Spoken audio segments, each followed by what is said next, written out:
Good evening, Final Fantasy Randomizer fans, and welcome to the 2021 Final Fantasy Randomizer Spring Tournament, the Chaos Comedy Tour. We are in pods, the very first round, and this is a race in Pod V between DarkmoonEX and SpaceDrake. Darkmoon 0-1 took a tough loss right after the pod reveal, but is hoping to bounce back here with a three-man party. And SpaceDrake, first race of the tournament, part of my Duckling class. I'm excited to see what he has in store here. My name's Jat. I'm joined in the booth here tonight for the first time by Shoon Bobby. How are you doing tonight, Shoon Bobby? I'm doing well, and I hope everyone else out there is doing the same. So, couple spices on this flag set. We'll talk about it a little bit more as we get into it, but right off the bat, these runners chose to have forced war mech. What does that make you think, Shoon Bobby? That makes me think that even an early chime isn't going to result in a dive into Mirage because they're not going to be able to finish it. So maybe it'll affect the routing or at least delay some of the things on that side of the world. That's definitely a good point. I think the other thing that it might affect too is that Darkmoon may end his black belt grind just a little bit earlier, knowing that he can get a few extra levels on that war mech. War mech, of course, being the enemy in the game worth the most EXP. It's going to have between 1,000 and 1,500 HP, which is definitely killable, but could be really dangerous with some nukes and nuclears right before Tiamat, which is the boss of that is guarding the air orb, the fourth orb on the screen there. Other thing, open parties here, two different parties. What do you think of these parties, Shoon Bobby? I am partial to the black belt in this flag set. I think Fighter Rainbow is a solid, safe choice. It has a high potential for a really short seed or a high potential for a really long seed. Yeah, for sure. And so it's going to be really down to weapons. I think if the black belt finds the grind before a fighter finds a weapon. Yeah, the fighters can be faster, absolutely, but you're exactly right. If you're cheering for SpaceDrake, you want to see a Masa in the first chest he opens. If you're cheering for Darkmoon, he's looking for a grind. And we are off. Let's see what level 1 magic has in store for us.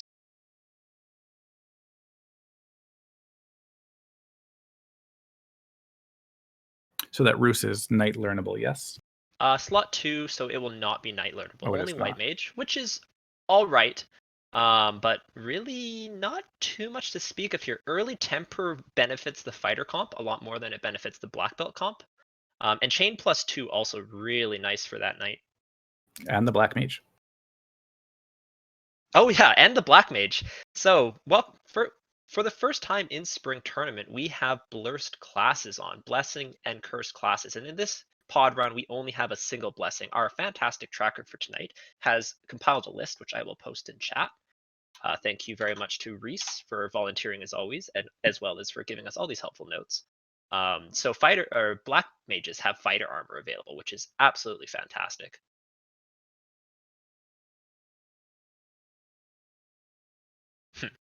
I didn't catch what that encounter was that happened to Darkmoon. It was imps, I think, but they have Scorch, or maybe it was ogres. But either way, something had Scorch. Lightning 2 should be able to take care of Garland here. Interestingly enough, another strategy would actually be to temper like a fighter or something. That will also work, but Lit 2 the safer choice here.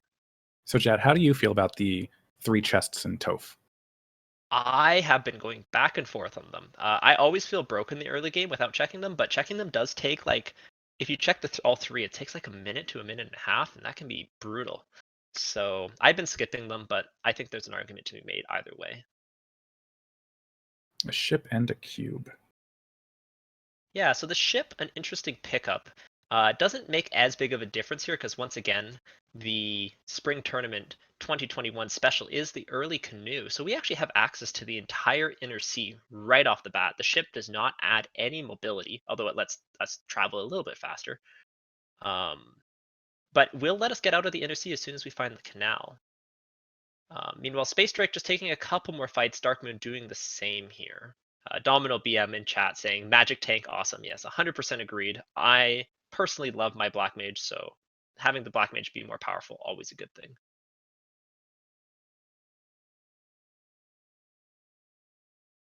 So I'm very curious to not taking the ship to Provoca to dodge some of these encounters. Yeah, or at least the chance to. I think it's just you're so rarely having the ship early that he might just be doing this by default. It may, it might actually cut down on this like a tiny amount on the number of river encounters as well if you walk from provoke instead of ship there, but then you could just dock and provoke it anyways. So I would say for the most part probably just like muscle memory. Ooh, a Zeus Gauntlet, a nice pickup there and all of the mobility spells available in Provoca, Warp, Exit, as well as Lightning 3.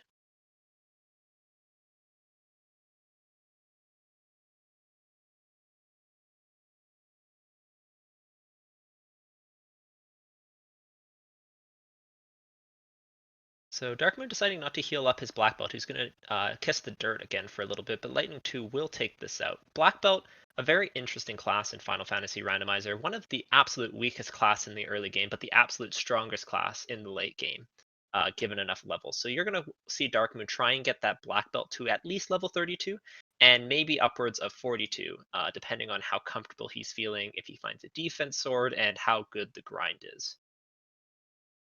So we just got a chime from Bicky, and that is really pushing us towards that northeast corner of the map. Mm-hmm. So with the black belt, I'm not opposed to doing that because we know that there's a fairly early encounter off the reset. Yeah, so what do you mean by that? Like, why is the early encounter so important for going to the Mirage Tower early? Well, if we can find a couple of save items, right, we can do some hard resets, hopefully find an encounter that's worth grinding on so he doesn't need to find that trap tile somewhere, sandworms or a T-Rex, Tyro, and hopefully be able to take it out and go off the hard reset a couple times, just get that grind done really early and kind of steamroll through the rest of the seed. Not only that, there's also 4 encounter zones to check near Sky. So not only is it one of the higher areas, like you have quite a few chances, and as you mentioned, that encounter is really early, which is a really good sign for a black belt. So definitely a consideration. As you mentioned earlier, though, also going to Sky early, kind of dangerous because like, how the heck do you get past Warmech? Right. Well, I mean, at that point, right, if you're going to take the full grind, you're probably going to be pushing enough to get to Warmech. But we still, I mean, this is a moot point without the canal, so we got to get out of the inner sea. Yeah, no, definitely an interesting strategic option, though. Chime Cube, definitely pointing you in that direction. I would not be surprised at all to see our floater in Sky or Mirage.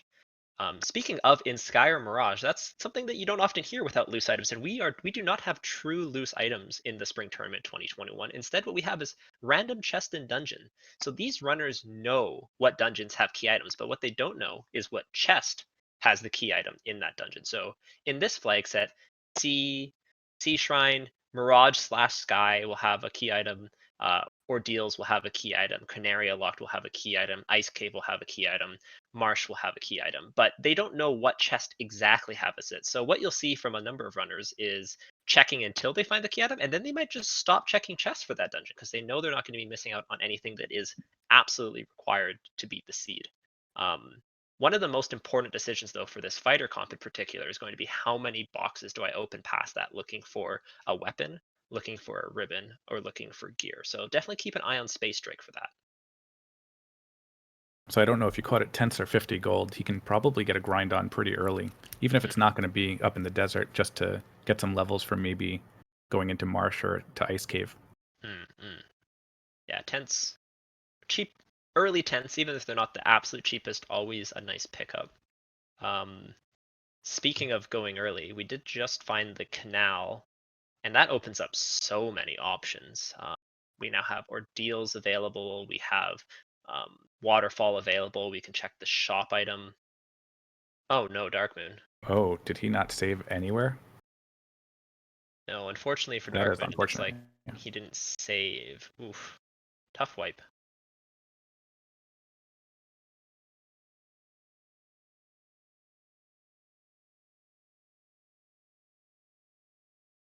I wonder if he was too broke to afford the Crescent Lake Inn.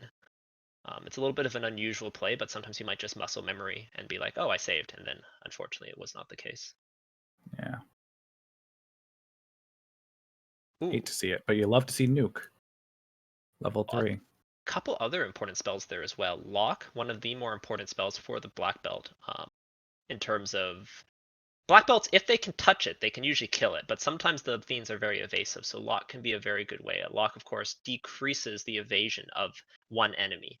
Lock 2 decreases the evasion of all enemies, and both are basically the same because you're only ever using it on bosses.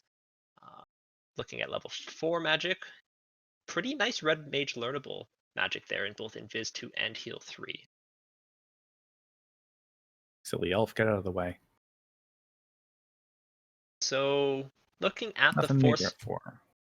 looking at the first 4 levels of magic, missing a couple key spells, but when you go to level 6, we see that life is white mage only. We have fast and lock both available for the black mages. So magic definitely okay, but Darkmoon's party may be going without life, which is mostly okay for the black belt comp, but is a little bit less safe than you might want.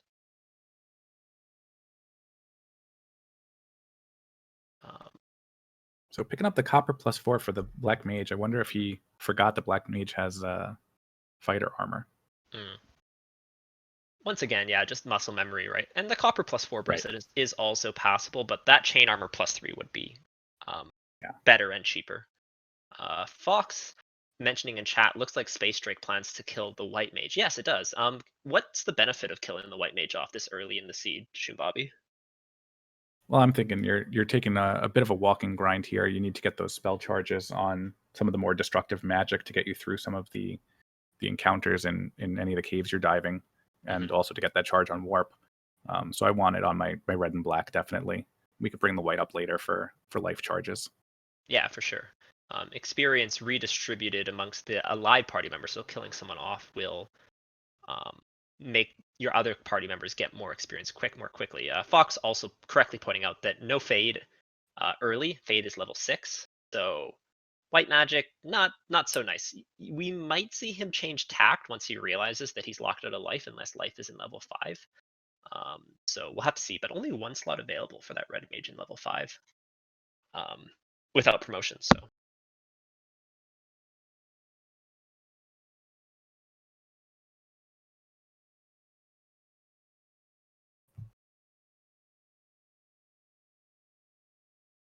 So we did just see a couple, we've seen a few kind of not so nice things. Another thing that's happening to Darkmoon here is that the party that he's running is just not especially good at running. Black belts, red mage is not great for running in the early game. Black mages are okay, but not quite as effective as the thief. So neither of these party comps are too good at getting away from battles when you want them to. But finds the crown on the top floor of Marsh. So once again, this is random chest and dungeon incentives, which means that crown is the only incentive item in Marsh Cave, and Darkmoon can just get the heck out of there.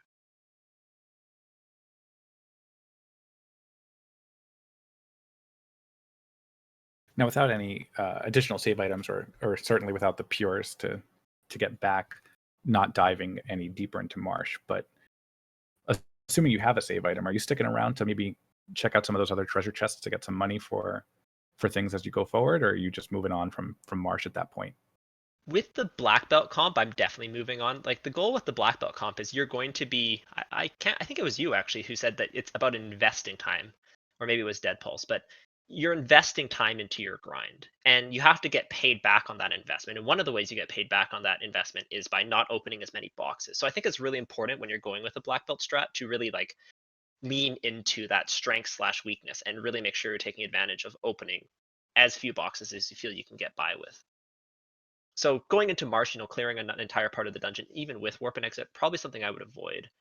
The fighter comps, there's a little bit more of an argument to be made, but with level 3 nuke, I would still probably rather open chests in a more chest dense location first, and then only if that fails, come back. Right. Zenobian pointing out an interesting observation that SpaceDrake is grinding to get nuke charges instead of selling the Zeus Gauntlet. Yeah, definitely an option. A lot of the times people don't really consider selling early game items because you're like, oh, these early game items must not be good. But the Zeus Gauntlet actually does sell for a decent chunk of change. Another thing that sells really well is the Wizard Staff, something that you should almost always consider selling if you need money in the early game. I'm thinking that a Zeus Gauntlet is worth keeping on the fighter there, just in case like a nuke doesn't take it out in one round. So the fighter's not doing nothing. Yeah, the Zeus Gauntlet definitely has some utility. SpaceDrake is actually going quite high on this Elfland grind. Now, while it is a viable idea, and it looks like he's found something that he's relatively happy with, interestingly enough, we do have Crescent Lake available to us still, and that usually does have higher level enemies, as it is an area that doesn't become available until later in the game. So, like, you could potentially find Peds, uh, which will give you a lot more experience per level, and maybe they go down to like 2 Lightning 3s, right? Um, so, this grind is safe. It's going to get him where he wants to go, but it is a little bit slow.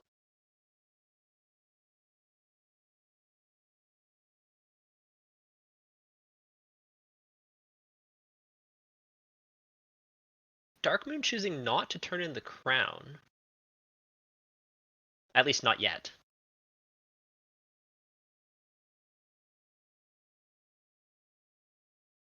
What do we want? Was there? Save items? Oh, it was there. The loot was there. Yes, so why is it called the Symbol Shroom, Bobby? Why is it called the Symbols? I have never run the multi-instrumentalist Sarah flag, but my understanding is that she replaces the loot with one of a crazy number of different instruments that confuse everybody as soon as you open the item menu. It's like over 50. But yes, many items or musical instruments can replace the loot, and it's a fun percent flag. It doesn't make any impact on the RNG or the anything like that. So people can choose to turn it on or not. Just a little Easter egg that we have in the community, along with Titan's favorite food, which changes the ruby to a number of other things like hot dogs. Do we know if either of them are running on that flag? We won't know until we see what the ruby is. I just based off knowing Darkmoon, he's probably running it. SpaceDrake. I'm not sure. SpaceDrake does have always awesome sprites, though. That is like SpaceDrake's thing. Darkmoon just getting beat up by the seed a little bit here. Going to take a deep breath to compose himself, and we'll see what he does next.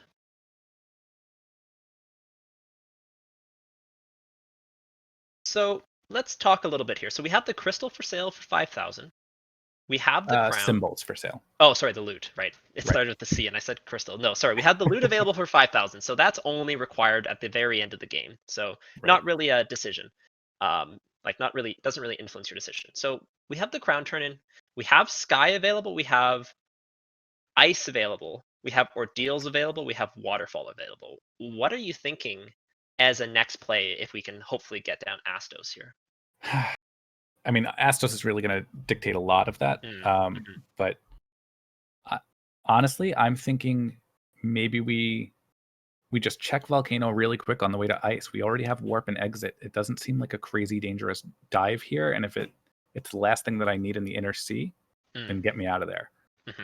Alternatively, if Astos gives me something, I don't know, I'm thinking maybe Oxyale, I would go down to Ordeals and then just hit up the northern continent while I'm up there. Yeah, definitely. I mean, we do have Brack available at level 3, and Brack is an instant kill spell that's very effective at being able to kill Kraken, actually. So that could give us an opportunity to go into early sea. Not only that, we also have Lightning 2 and Lightning 3 and Nuke. So we have kind of all the tools you'd want to go into Sea Shrine. So yeah, an early Oxyale would definitely make some decisions interesting here.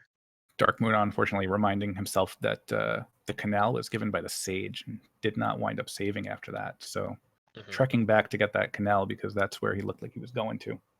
Yeah, I would really like to see Darkmoon just take a few levels here near Crescent Lake. When I've been playing these seeds, I really like to try and get up to level 10, 11 around here if I can. Just especially with such an early encounter, you can check once again 4 different encounter zones near Crescent Lake. And what an encounter zone is basically each square region of the map will give you a different first encounter. So you can check all 4 with that hard reset, which will always guarantee you the first encounter, and see, hey, does anything look good? That's exactly. Oh, SpaceDrake just showed us the 1, but we'll see if Darkmoon decides to check all 4 for some low HP Peds or something like that. Where is that actual split? I wasn't aware that there were 4 that converged at that point. Yeah, so essentially the way I always think about it, there's one right outside the door.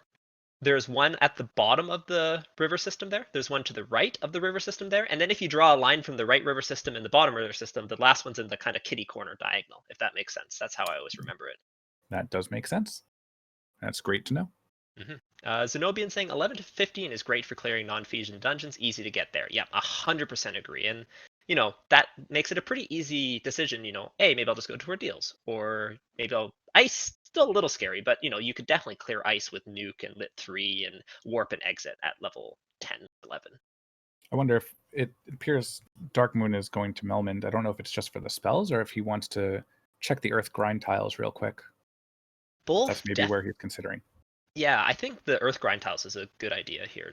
Like, if he doesn't want to get them at Crescent Lake, you could potentially strike even richer in the Earth grind tiles for some early game levels. Unfortunately, there's just not the same consistency as what you get near Crescent Lake. Crescent Lake always is going to have the same, like, 8 encounters or so around it, versus the Earth tile, depending on if we're A or B side, could have anywhere from, 1 of 40 encounters or 1 of almost 100. So we'll have to see. It does look like that is the decision that Darkmoon's making here, is to go and try and get some levels. Meanwhile, SpaceDrake making the play into Ice Cave. I don't hate this. Remember, SpaceDrake did grind his party a little bit, just overworld, so he's got some decent levels, and he's definitely got the tools to take care of Ice Cave here. HP, the only real concern. I don't think either of our runners right now have any houses to kind of go in and out of whatever location they're looking at. So even if they find a grind, it might be a little difficult to take it. Shadows, was that the grind tile here? Yes. Yes. And airs. And airs. Those, I believe, are both A-side tiles as well. So when I say A-side tiles, there's basically a set of tiles which are the easier version, and those are the ones that are found in the vanilla game, and then there's the harder version. And I don't hate that tile. Yeah, I'm trying to remember if this is a B-side. Okay, so chat, help me out here. A-side. This is an A-side too, right? Okay, yeah. So I'm pretty sure we're on A-side tiles. So these are the easier tiles, which is going to be generally safer, but going to be worth less EXP for that black belt. So it also almost guarantees the fact that there's going to be a single eye tile out there somewhere and a single Agama tile out there somewhere, which are safe but relatively slow black belt grinds. Ooh. Naga waters, and they only have lightning to rely on, and that's really unfortunate because waters are weak to ice for some reason. Yeah, you would think of all tiles that, oh goodness, these waters have no HP. Like, they have some HP, but by water standards, they don't have a ton of HP. That's going to be like 12,000 experience. Yeah, it's huge. Maybe not quite that much, but a lot of experience. Show me the numbers. Okay, yeah, 12,000 on a 2-person party. So, oh boy. I might do that again. That's not dangerous. Yeah, this runs you a little low on the nuke, but it's a fantastic 3-person grind. Okay, yeah. Hopefully he has a house. Okay, he doesn't have a house, but he is going to save out of that. I don't hate this decision. It'd be so much better if he had a house, though, for exactly the play that you mentioned. And we are rated by SpeedGaming 3. Welcome, SpeedGaming 3, to the 2021 Final Fantasy Randomizer Spring Tournament. My name's Jat. I'm joined here in the booth by Bobby, and you are watching one of the pod races for Pod V between Darkmoon, who is currently 0-1, versus SpaceDrake, who this is their first match. We are still in the early phase of the tournament. Pods, pretty traditional Final Fantasy randomizer flag sets. We do have a couple changes. We have some blurst classes, which make them a little bit stronger than normal. We have random chest and dungeon encounters, or incentives, which means like there's a random chest in a dungeon that has a key item instead of the old school loose or the in the one chest. They instead have to open a couple chests and try and figure out which one has it. And beyond that, you're just gonna have to wait and see. These runners are looking for a few things to win the game. They're going to need 4 orbs, the loot, and the key in order to win. In order to get those 4 orbs, they're going to need the rod, the chime, the cube, and the oxio. So basically what you're looking for, the bottom 4 in the bottom right of the tracker, and then the top left ones, as well as the key and the loot, which are right beneath the water and air orb. We are also coming in with a raid from SpeedGaming 5. Welcome, SpeedGaming 5. My name's Jat. I'm joined in the booth by Bobby. And you're watching Spring Tournament 2021. I just gave a little bit of an overview, but welcome. If you have any questions, please feel free to add them in chat. So yeah, Both our runners getting some decent levels here. I don't hate this Frost Wolves, Frost Giants tile. They aren't nearly as bad as they could be, so not a bad way to get a few levels. No, but it's not super helpful with the black belt down, so he's going to have to get out and unfortunately travel quite far for that, unless he's just trying to get the mage grind up first and then knock them out and leave the black belt up. Yeah, Melmond unfortunately was ransacked by the vampire in the vanilla game, and the clinic is broken down. What that ultimately means is you cannot revive characters there. However, Life 2 was for sale in slot 1. Excuse me, which means that the red mage can actually learn it and then revive the black belt. That sounds useful. Still haven't seen the key item in Ice Cave yet, right? No, I don't believe we have. Third floor. I did want to give a quick shout out to our tracker, Reese, tonight, who's doing a fantastic job behind the scenes, doing things like that copy pasta that I did with all the blurses, as well as telling us where all the items are, and yeah, taking a quick look at his notes. Ice Cave key item has not yet been found. I'm real curious what Astos is holding for us. Or did we see it and he just didn't want it? It did flash on the screen very quickly, but I was not able to catch it, exactly what it was. It does now give you a big fanfare animation once you get it afterwards, but in exchange, they made the first text box super, super quick. Speaking of those peds.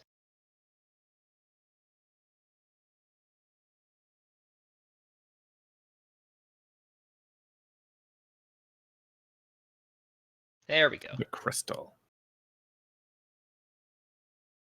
Do you want? And the defense. Ooh. So I gotta hope that he's gonna check that box too once he finds the crystal. And by that you mean Darkmoon? Darkmoon, yes, sorry. Yeah.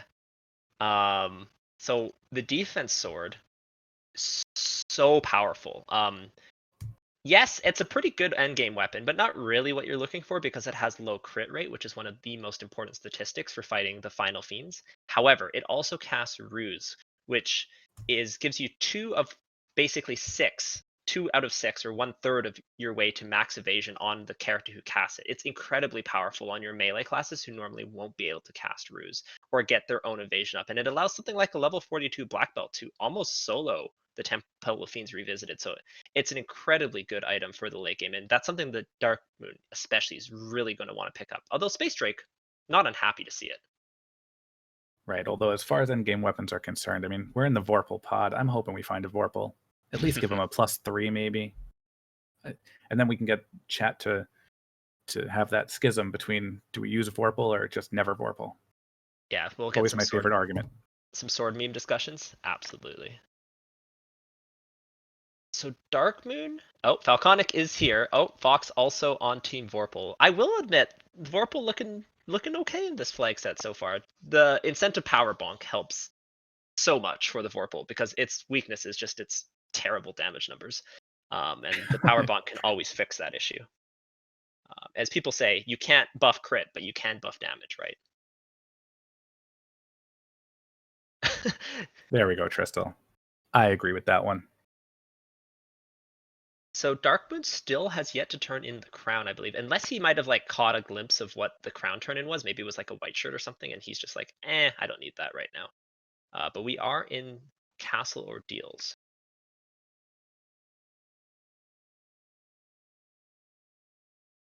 Castle Ordeal is the vanilla location for the tail. It's, a big test to see if you're worthy of class promotion. But in this case, one of the chests in this dungeon will contain a key item. Now, there are 2 kind of dud key items, though they're both very good items, the white shirt and the power gauntlet, which casts saber, which buffs damage for a single character. But for Darkmoon, I think the Oxyale would be a really nice pickup here. The key unlocks a ton of extra grind tile checks as well as another key item. So those would be, definitely things that Darkmoon would like.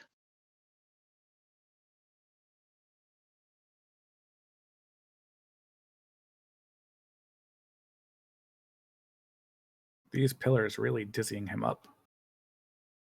Yeah, I think he's. I haven't been paying it. I haven't been tracking it myself. Yeah. I think he's good. I think the overall idea of it was just a little bit nasty, but looks like he got through.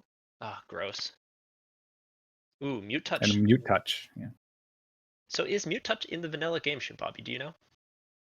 Ooh. I don't know. In my mind, I wanted to put it on like wizards or sorcerers, but I think they have death touch, not mute touch. Yeah, mute touch not in the vanilla game.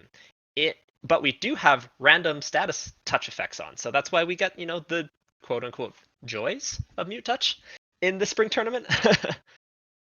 I'd be all for it if it didn't disallow us from drinking potions. I don't understand that one. I know the fun facts that you learn. Now, see, chat always is right. Commentators always wrong. But how many people in chat knew that mute makes it so you can't drink a pot?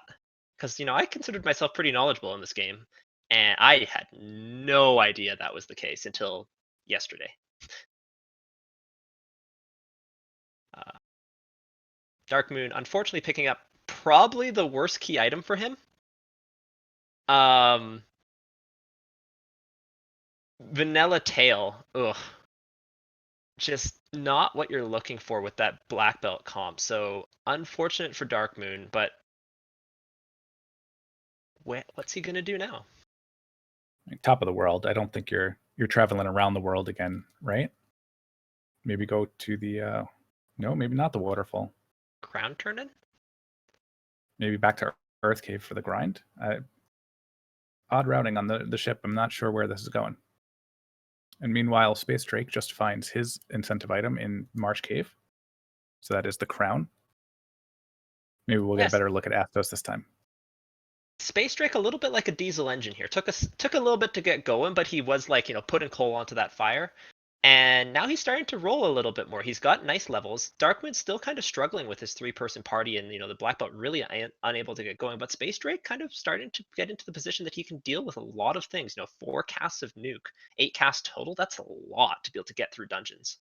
Well, 100 nuke. That is about as low as they can roll. You mean exactly as low as they can roll? And then the 103. Ugh, terrible. Boss HP 100 to 150. That Astos, almost no combination of 2 nuke rolls lets you survive, but that exact combination, yep. Astos gets to live. And yeah, it looks like it was the slab. So Darkmoon might just be saying, you know what? Astos just not important because the slab not something you can turn in until you get the floater.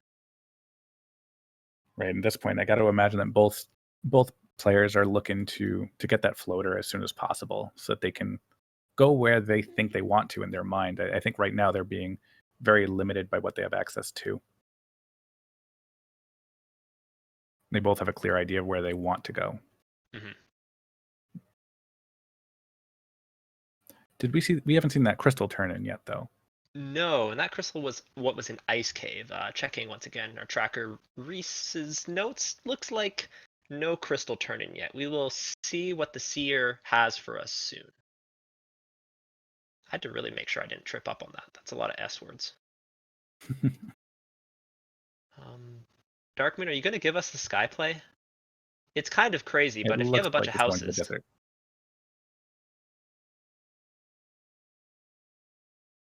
I don't hate it.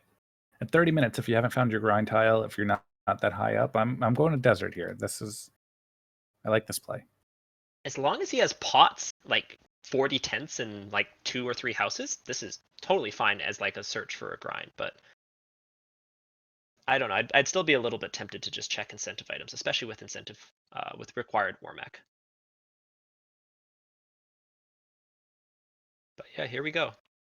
So once again, the desert does have 4 different encounter zones that you can check for a grind.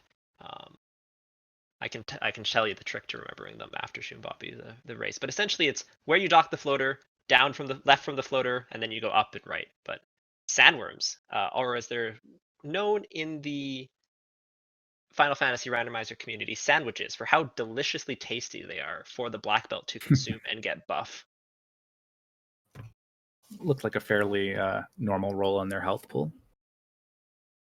And it looks like it's right off the power cycle, eh? Oh, nope. Not taking that one. I think he switched encounter zones by accident. I think he might be soft resetting. No, he's hard resetting. Yeah, he was just going over that line. So he was in the bottom left zone, which is where the 4 or 2 to 4 R and kilos are. And then the top left zone is where he has the sandwiches off power cycle. And I think On it's two SpaceDrake side, we're sandwiches. about to see Oh, T-Rex. That's what you want to see. this is the oh goodness, The dream. this is the grind. Ooh, that key's nice too. And a Though. key Oh from Matoya. goodness. This is exactly what I wanted to see, this kind of divergence where they both have good options here. So the T-Rex, one of the other highest EXP enemies in the game, excellent, usually punches very hard and can have a ton of HP, but as Zenobian's pointing out in chat, those Tyros have quite low HP for what they could roll, which is fantastic. These sandworms, a little higher than you would want, but the black belt's going to have no problem taking care of them once it hits level 21, most likely. 21, of course, is one of the key breakpoints where the black belt gets 2 additional hits, which is absolutely huge. Final Fantasy Randomizer doesn't really have linear level scaling. For the black belts, they get 25 to 33% increases in damage at certain level breakpoints. So 21, 32, 42. And this one even slightly earlier with the 10% hit blessing. Ah, right. Which does actually affect it, which some people, well, maybe everyone else knew it, but I didn't know that the hit blessing still worked on the black belts. There, Fox, you can do some more math. What does the 10% hit blessing change that by?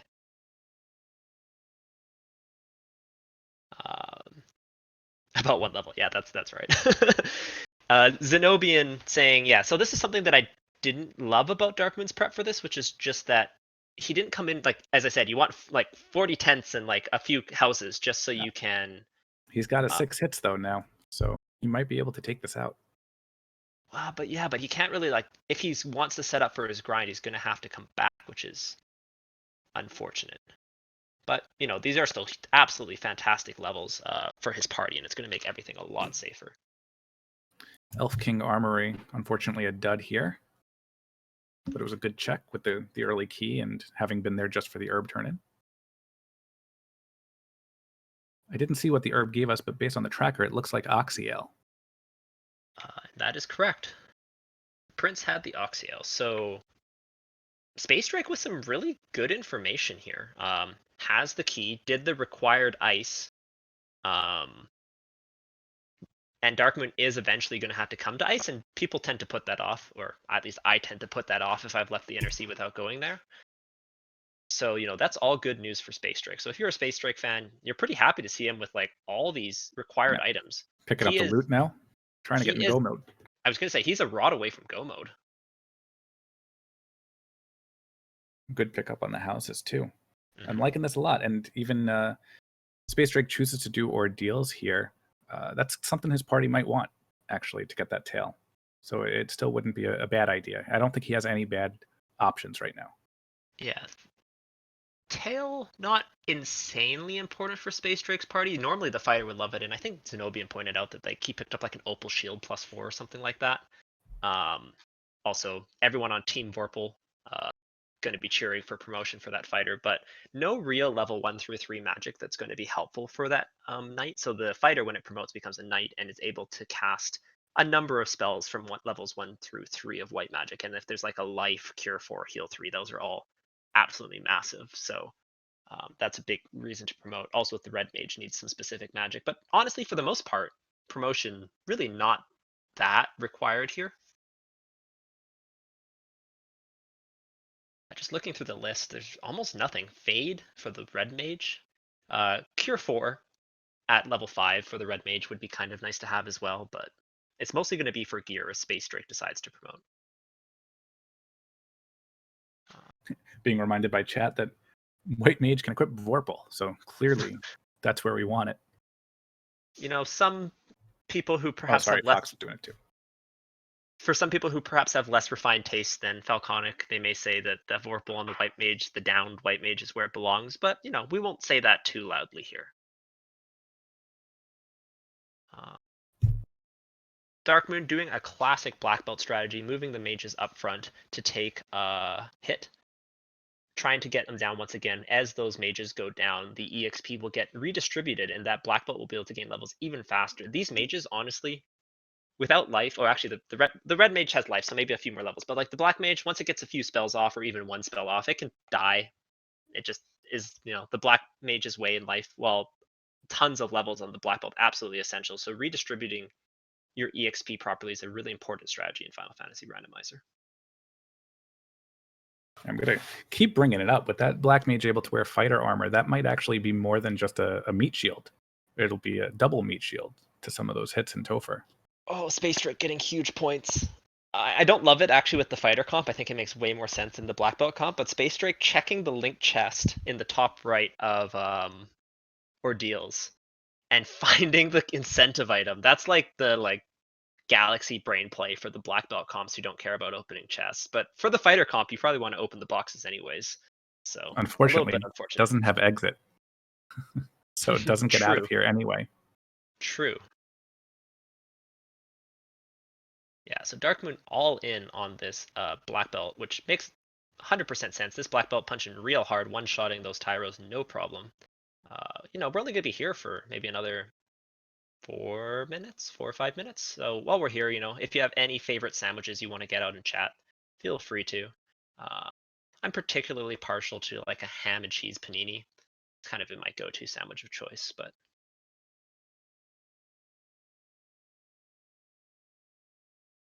yeah, I didn't really add cheese to sandwiches for a very long time in my life. I was just always a very, very meat-oriented sandwich eater. I the cheese in the sandwiches for paninis, and especially when it melts a little bit, that's what I like. Just straight grilled cheeses though, not so panini. much. Panini just sounds like fancy sandwich, and that's true. Fanciest sandwiches I want are these ones that we're punching right now. We got to give out the sandwich tracks, but as I said, Darkmoon's going to be here for just a little bit longer. We do get to see the awesome nun sprite in the top row, but he's doing that for a reason. So why is he moving the nun to the first slot? Well, we don't want those sandworms to run away from a very scary, punchy Danny over there. Yeah, sandwiches have classically low morale.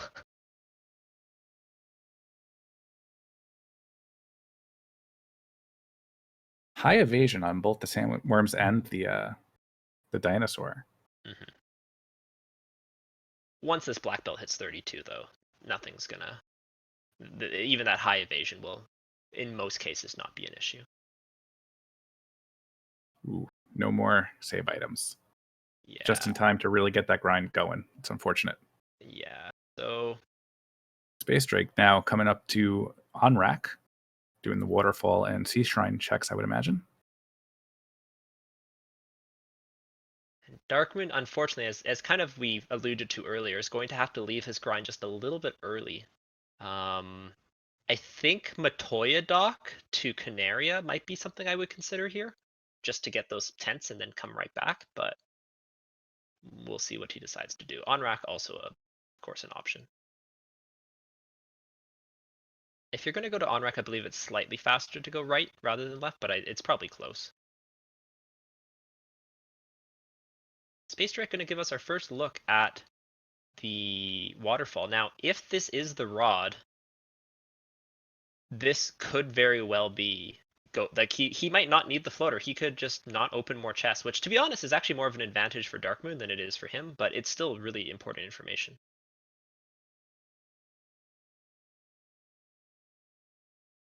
Jeez, you big spender, Darkmoon. 21 houses. I don't know why worms and dinosaurs had all that money, but we found a lot of it. Fox pointing out he's in upper mid-20s on that black belt. He could stop his grind and get the rest while clearing. Now, a consideration here is the lack of ribbons. The black belt is going to get a lot more magic defense as it gets a few more levels, and that can make it so that the black belt without a ribbon could be safe enough to go into the Temple of Fiends Revisited with. If he's only 32, a ribbon is going to be much more recommended, I guess. But it looks like he is deciding to bring up all 3 party members, and we'll carry on from here. So we'll have to see what his plan is.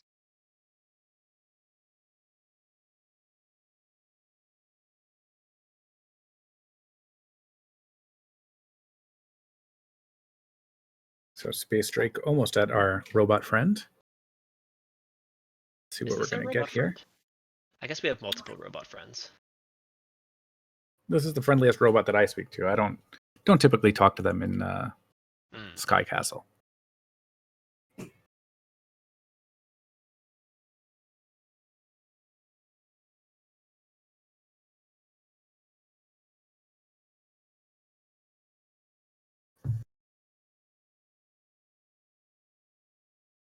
a ruby.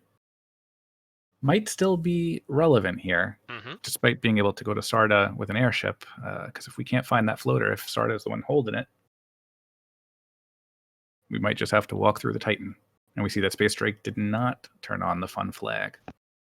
Womp womp.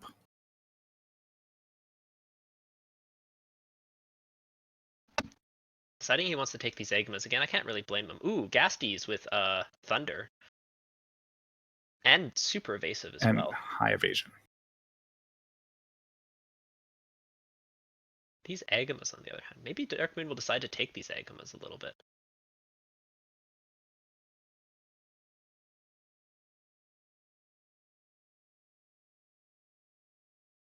But yeah, as Fox pointing out, these are not A-side. This is not an A-side tile. The A-side tile is only has a single Agama, so 3 is not possible. I was about to question that. I wasn't sure because I never actually step on the Agama tile in vanilla. Agama Fact was a hot topic on the Discord for about 2 hours. Agama Fact's always a hot topic on the Discord. I think I'd appreciate them more if there were actually facts about the Agama. Oh, I always have my go-to one. Oh, I can't remember it off the top of my head, but I had the number of Agamas you need to make up a war mech, and I just picture stacking all the Agamas on top of each other until you have a war mech in terms of to get that much EXP. But like 4 Agamas, pretty good for levels. We'll have to see if Darkmoon decides to take this. I also don't hate having the red mage up for a little bit of this just to get the a couple extra levels on their life caster. But with the required war mech, this red mage is going to be touching almost 400 HP by the time he gets into Temple of Fiends Revisited, which is a really important number, as that's the max roll of nuke that the Fiend Refights can cast. So Darkmoon, pretty good position for levels. Really the only concern is just making sure he picks up.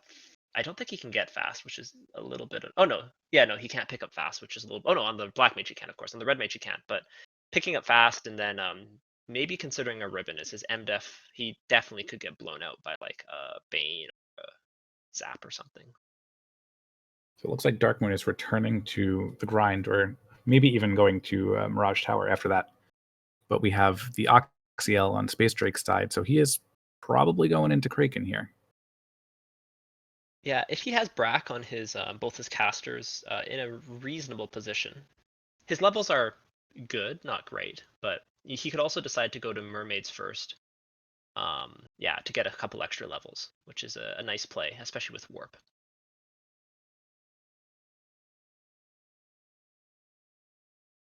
Darkmoon, a braver man than I, does not feel like saving outside.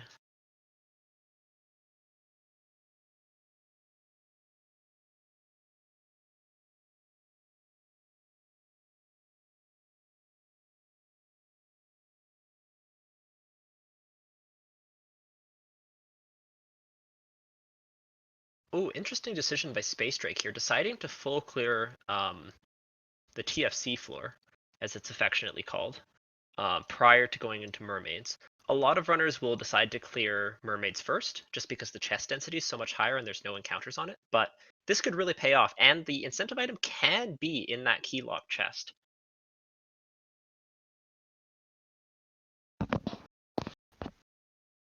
No such luck today, though. But it's still a good walk, getting his Fitbit up. Also getting some experience from this walking grind. Darkmoon finding the goods.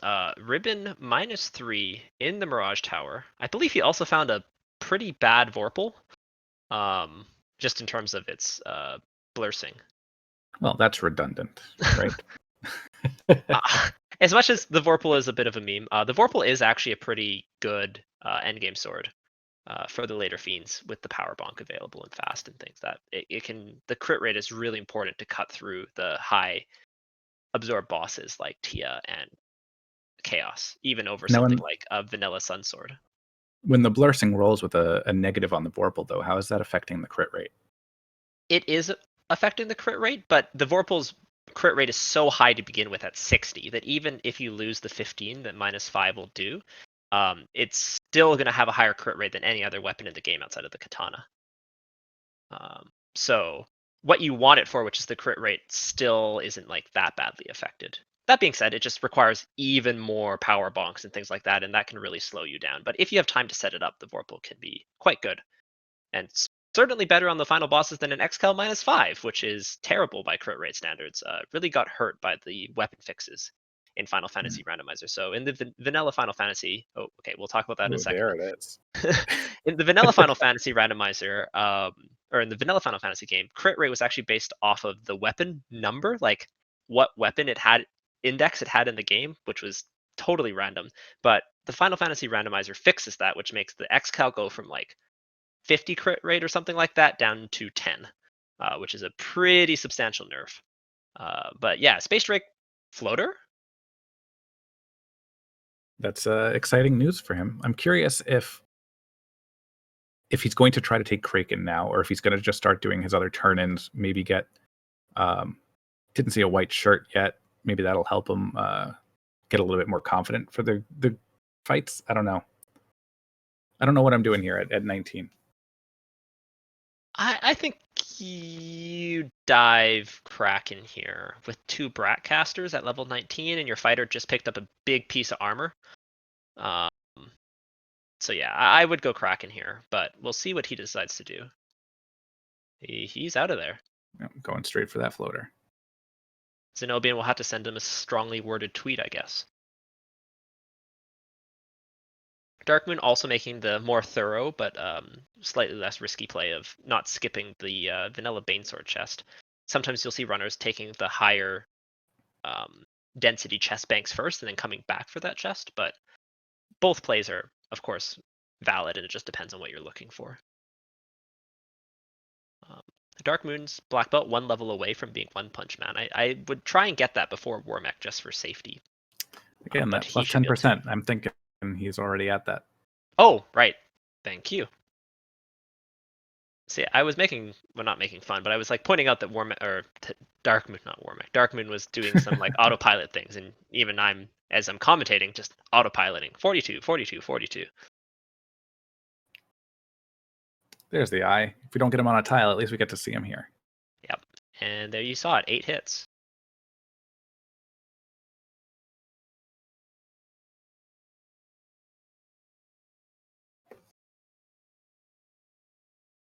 Bad man, still hitting like a truck.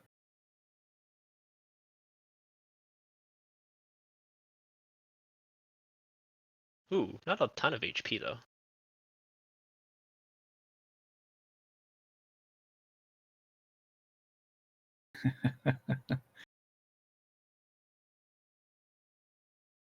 Okay, so SpaceDrake making the play to immediately promote. This makes sense. His party's already level 19.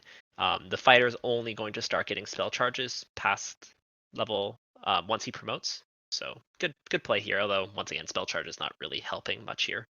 Ruse would have been fantastic if he didn't A, already had the even store, and B, it was learnable. But unfortunately, slot 2, no luck. Okay, so Darkmoon is deciding to go with the skip a few chests on the lower chest density floor, skipping the entire spider floor and checking Sky 3 first.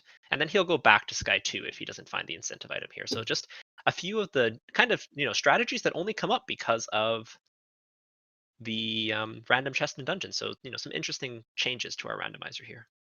I gotta say, I really love that flag as opposed to the loose. I think it makes it feel rewarding that you're going into a dungeon and you're getting a key item, but also you have to track out that, this might take a few more resources than I was really willing to commit. Can I do this and still maybe push through to the Fiend or Warmech in this case? Yeah, absolutely. A very, very good point. These Wisvamps also going to give a nice chunk of EXP. So Darkmoon's black belt, going to be inching ever closer to mid 30s, where even without a ribbon, he's going to be in reasonable MDef shape. Oh, no luck. So Darkmoon down to not many chests left, 4 on Sky 3, which he's going to check right now, and then a number on the spider floor.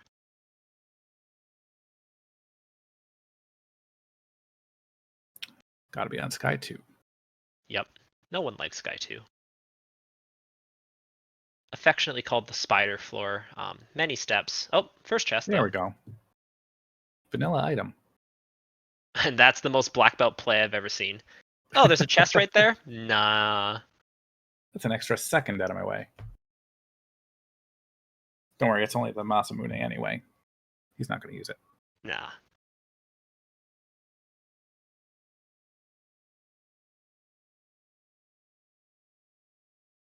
And looks like SpaceDrake. Oh, you go ahead. I think we're going to say the same thing. Also hearing the sky call.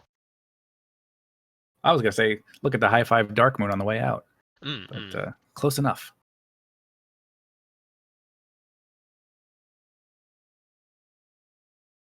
So yeah, Darkmoon definitely making a conscious effort to take a bunch of these fights.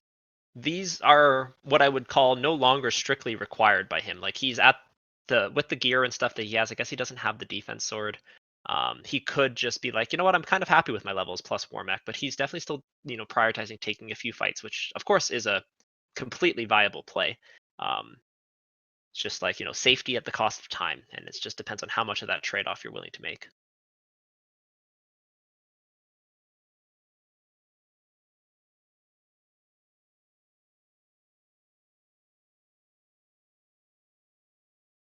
Yeah, so sorry.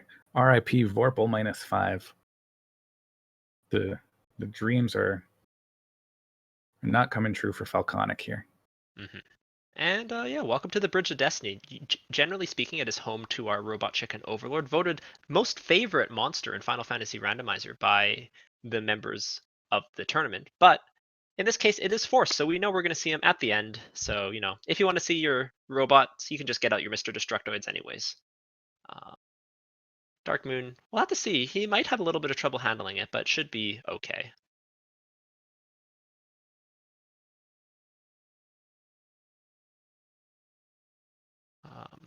Falconic asking any sign of Masa yet?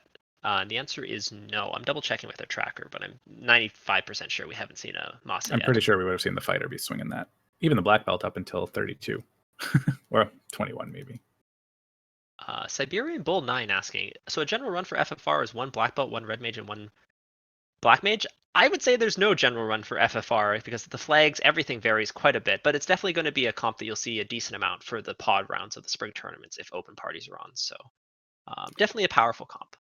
So Jet, if you could help me out here, why would we be running a 3-man party instead of taking that 4th slot and just trying to knock it out maybe? It's just faster in terms of being able to knock that person out basically immediately for free, right? So we're going to get even the early EXP is only going to be distributed to the 3 party members. And then when we're trying to kill off our party members so that we can get the grind started, it's just one less person you have to worry about. Another like kind of hidden thing is that even if that 4th person is a mage, they're still going to cost a bunch of money if you buy spells and stuff for them in the early game. So, just little considerations like that. And down goes Warmech, and boom, 24,000 EXP each. Black belt level 34. Red mage over 400 HP. Darkmoon in very nice shape. Just has to go pick up fast from Crescent Lake.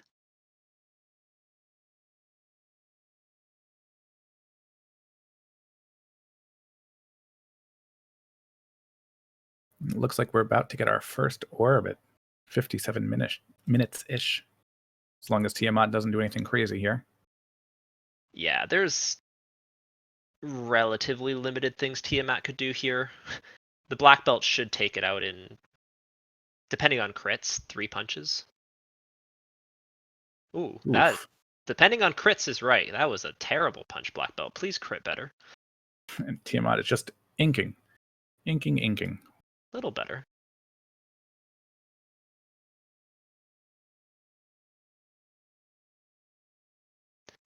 One note, if you played the vanilla game and you're like, why is this black belt not doing crits? The black belt has been nerfed slightly. It has half the crit rate it has in vanilla, so that definitely is a pretty, it's a tough pill to swallow, but it still is not, I would expect it to do a touch more damage here.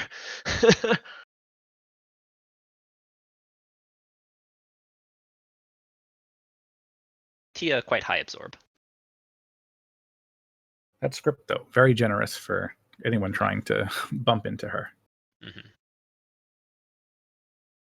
Yeah, I don't know how much absorb Tia 1 has in the vanilla game, but I gotta guess that this is pretty high. It might have rolled up a little bit here. Yeah. Did SpaceDrake just like gun it straight for that key item chest? No. He cleared most of the spider floor.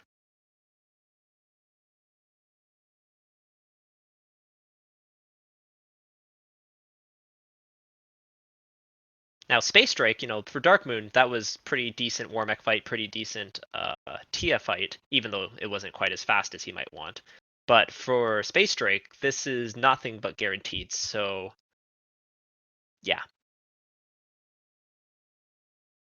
Slime's Definitely resisting keep an eye on. everything too, except fire, which I don't think they picked up. Yeah, Nuke would do the trick too, but I think he's trying to save his nukes for Warmech. Or sorry, for Warmech and Tia. Darkmoon deciding he wants more levels. I think he's displeased with his black belt doing 6 hits, 13 damage.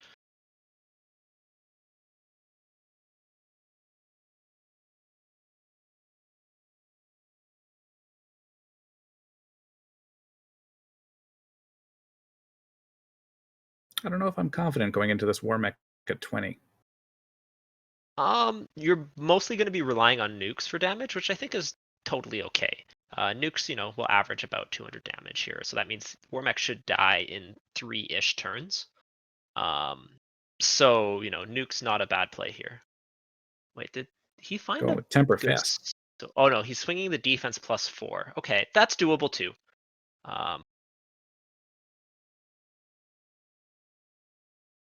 What I don't love, the problem here is that if his mages die, he's in trouble anyways. So like going all in on the fighter is gonna make Tia difficult. Especially with super absorb and no power bonk yet, or power gauntlet yet. Definitely winnable, but it might take a while. It'll make Tia a lengthy fight, but with the inks and the low roll damage spells. Also, just got level 25, and that defense I believe is +4, which gives him the extra breakpoint. So that is quite nice. Oh yeah, no, that was a power staff. Power staff. Yeah. Exciting for all of about half a second. 5,193 isn't bad. It's going to be Certainly really better crit than dependent. I expected. Yeah. Followed by a 1, not the greatest. Some might say the lowest roll possible. Okay, this is doing better than I thought. Like +5, remember, +5 is giving that an extra 15 crit rate, which is approximately 7.5% crit. So the defense sword has about 12.5% crit instead of its vanilla 5. That's a big improvement, so that does make a difference here. Darkmoon finally vanquishes his foe.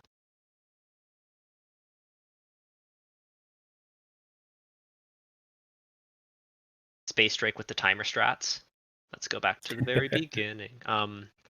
So yeah, as we approach the 1 hour mark, I just wanted to quickly give an update. You're watching the Spring Tournament 2021 Final Fantasy Randomizer. Darkmoon 0-1 against SpaceDrake in the Vorpal pod. My name's Jat. I'm joined here in the booth by Shoombobby, and our fantastic tracker tonight is Reese.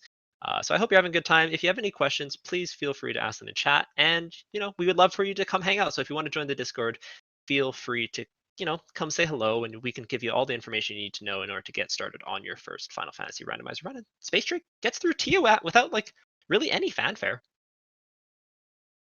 I really I like that worked out on that side.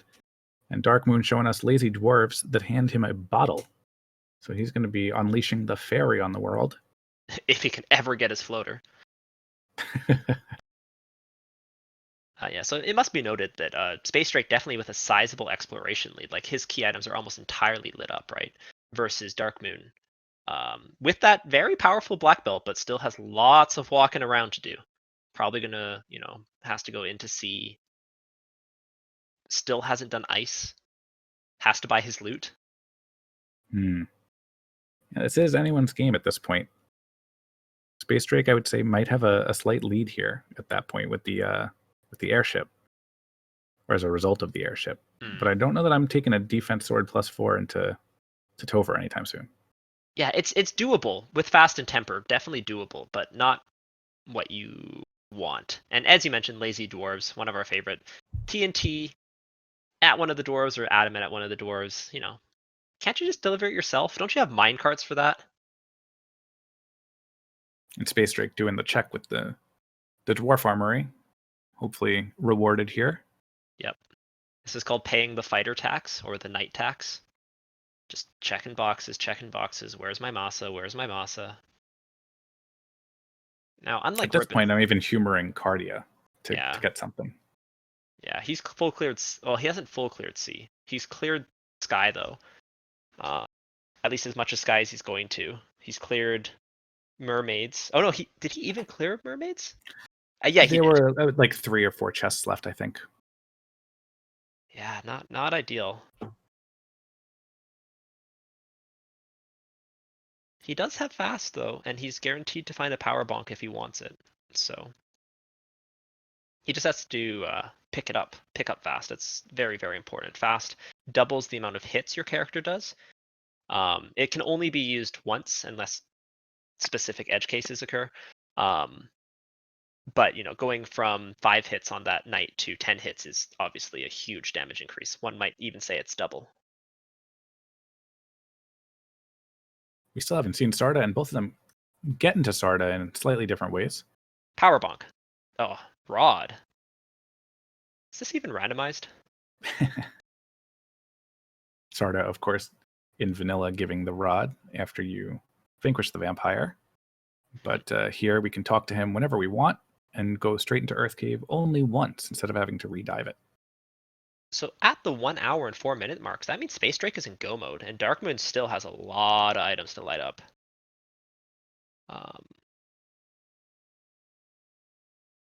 Yeah, and Fox also with the correct logic there. This is actually a floaterless seed, so Darkmoon can get everything he needs to win without getting in the air, and that could save him some time because that means he doesn't need to full clear Sea Shrine.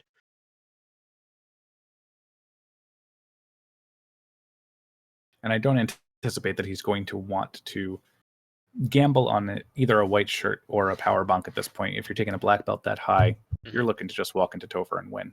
I agree. Yeah.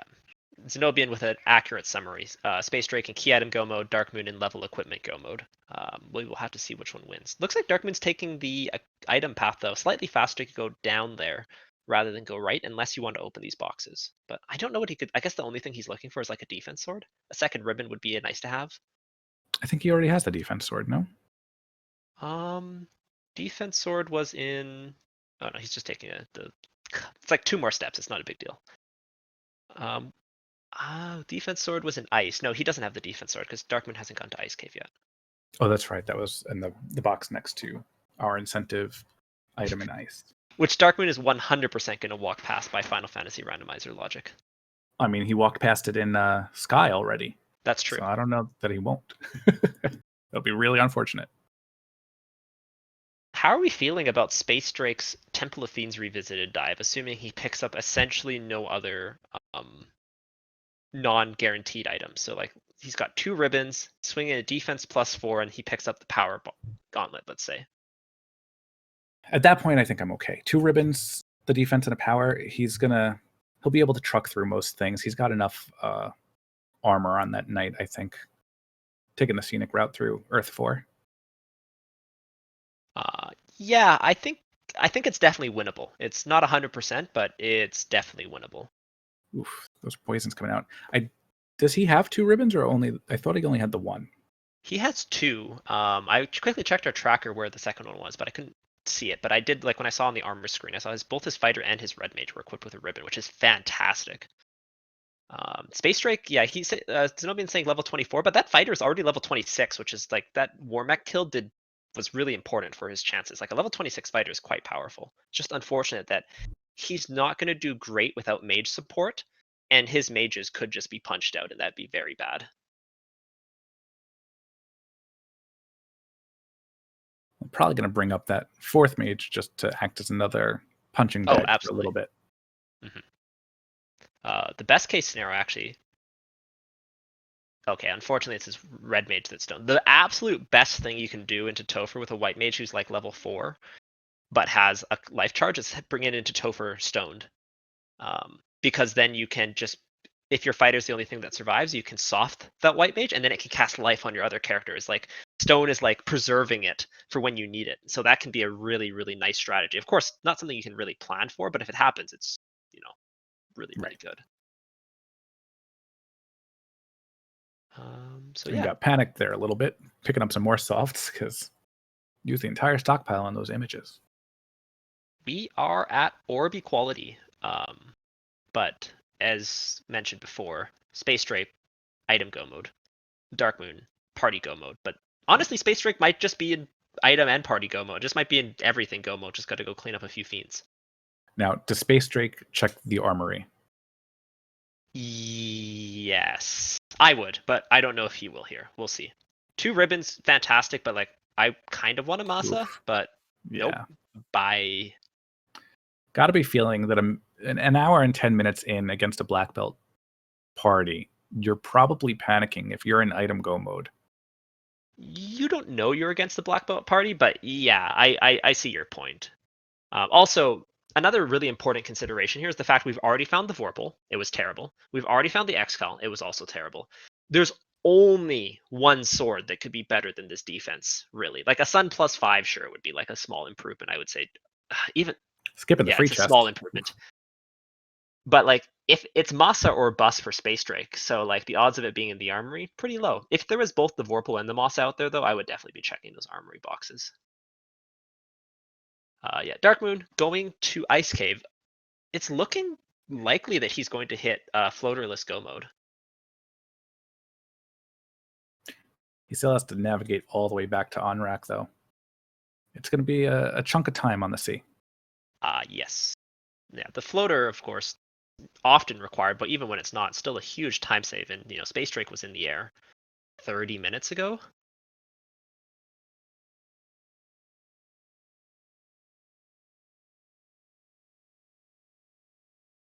Yeah, Fox. Yeah, he's going to hit floaterless go mode unless he decides that Sea Shrine is the place to be after he gets the what was it, crystal here? Yeah, it was like the Yeah, I think crystal it's here, which crystal. leads to the key. Mhm. Cut Up Soldier 1980 saying this is over. I I'm not wouldn't go. convinced. Uh, if Space Drake was like guaranteed to get through Topher on the first try, this is over. But Final Fantasy Randomizer, Topher is not guaranteed whatsoever, especially not with a party with mages who can get nuked out and a fighter who's swinging a defense +4 with no power bonk. If this was a race to be the first person to enter the Temple of Fiends Revisited, I would agree 100%. Though, what says you, Shumbabi? Oh no, I'm on the same page here. This is either person's game right now. Still, I'd say we're still looking like, I don't know, 20 minutes out at minimum, and that gives Darkmoon a lot of time to just sort of punch his way through things that SpaceDrake might be like buffing up for during fights. Yes, yeah. Space Drake kind of like if he gets through Topher on his first try, yeah, about 15-ish minutes. Maybe slightly less, depending on how fast he is, how many fights he takes in C. Zenobian mentioning earlier that perhaps a few more fights in C to get his mages a couple extra levels could be valuable. We'll have to see what he decides. Also, he basically said, if you don't check Volcano Armory, you're saying I'm done checking boxes. He didn't even check the free boxes. Not that that's like a bad play. It's just like a very clear signal that Space Drake thinks he's ready to go. I honestly haven't run a fighter comp in this flag set in a while, so if he's comfortable with this, then by all means, more power to you, and let's see what you can do. I feel like most players would be like at least somewhat comfortable with this. It's not like the best thing in the world, and you could absolutely wipe in Temple of Fiends Revisited, but that fighter having those few extra levels makes a pretty big difference, plus 2 ribbons. Maybe he only has 1. That person's been glanced twice. So what happens if you go into Topher and you do wipe out? Are you looking to catch more of a grind to open any more treasures, or are you just going back in there right away? It really depends on how you grind, or sorry, how you wipe, in my opinion. Some things only levels can solve, some things a better weapon can solve, and some things either could solve. So, if it's nuke, lich or something like that, then you probably just need to dive again and get better turn order and less spells. If it's chaos with a million absorb who opens with nuclear, you may need to consider both levels and a grind, and everything in between. So I don't think that there's a hard and fast rule about whether you just dive again, whether you go get levels, whether you try and get better gear. I think it really depends on the exact nature of why you wiped.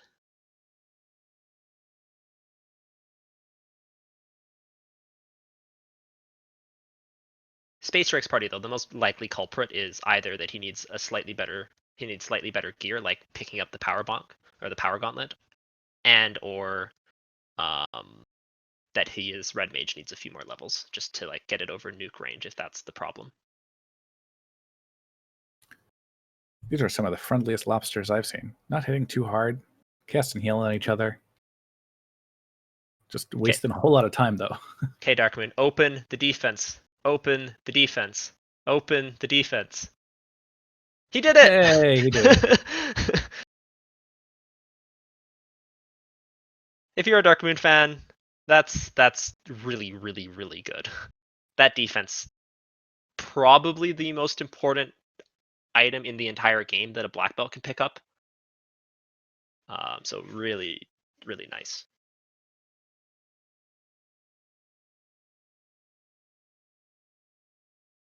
So SpaceDrake did decide to take a decent number of fights in here. So, did the Sea Shrine dive with walking and all that's going to take close to 5 minutes. Darkmoon still with 2 orbs left to go. He might go kill Carry right now. That's probably what I would do. I would hope so. Volcano's about a minute and a half for this black belt. Yeah, and he's right here. And that's a big... It's not such a big deal if you have a floater if you don't, but if you don't have a floater... Oof. He's going to the sea. Yeah, but is he gonna go... He just I wonder if he doesn't realize.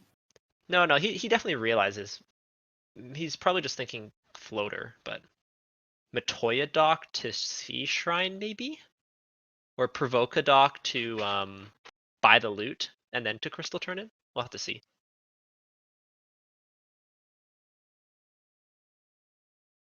Fish down, fish down. And that is SpaceDrake's final orb, so he's ready for his first Temple of Fiends Revisited dive.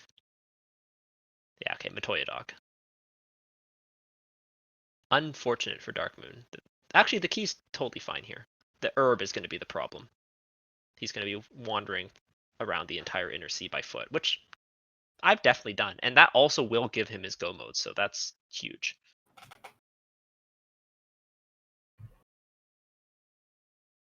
Right, I do think he's probably banking on that being the floater, though.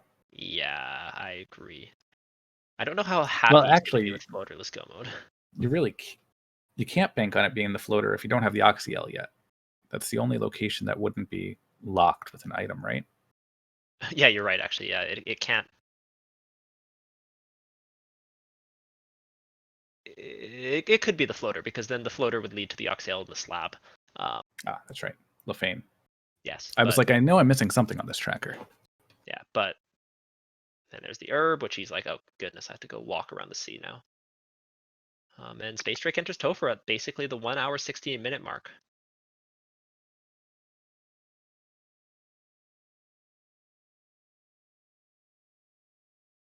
So if you haven't watched too much Final Fantasy Randomizer in the past, we're going to be pointing it out. But the key fights here, any fiend that opens with nuke, but Kraken, Tiamat, and Chaos, the final 3 fights, are all challenging for different reasons. Tiamat tends to have a ton of absorb, can be evasive, and therefore, if they have any skills or spells, can be very dangerous. Kraken, the hardest hitting enemy in the game, can punch out anyone in one punch. And Chaos, basically a combination of both. Could punch really hard, sometimes doesn't, has high absorb, has lots of HP, and also, spells and skills can be super, super dangerous. So those are what you're going to be watching out for here on SpaceDrake's screen. Carrie sometimes can get in there with a cheeky punch too. I've seen Carrie take out more than her fair share of life casters.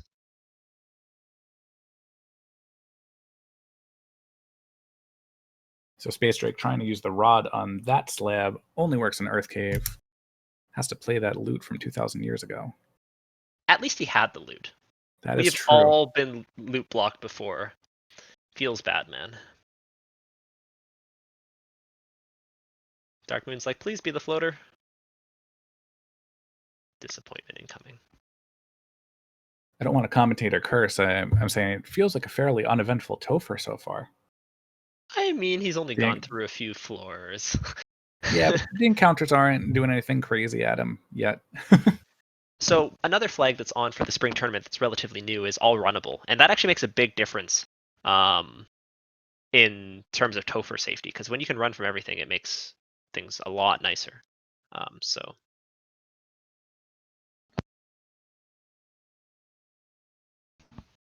yes, an old glitch, well, bug feature, depending on how you look at it, is you could just talk to the loot plate with NPC guillotine on because it was an NPC, evidently, but that has been patched. Of course, it was illegal on most streams unless explicitly allowed, and we've got a pretty honorable community here, so not an issue, but was kind of funny.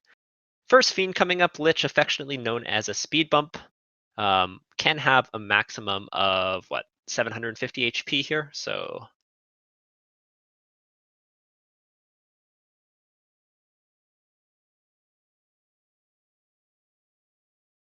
Ooh, nuclear. That's good to see, rude. though. Definitely like to see that on Lich. Yeah, 4 nuclears in the pool.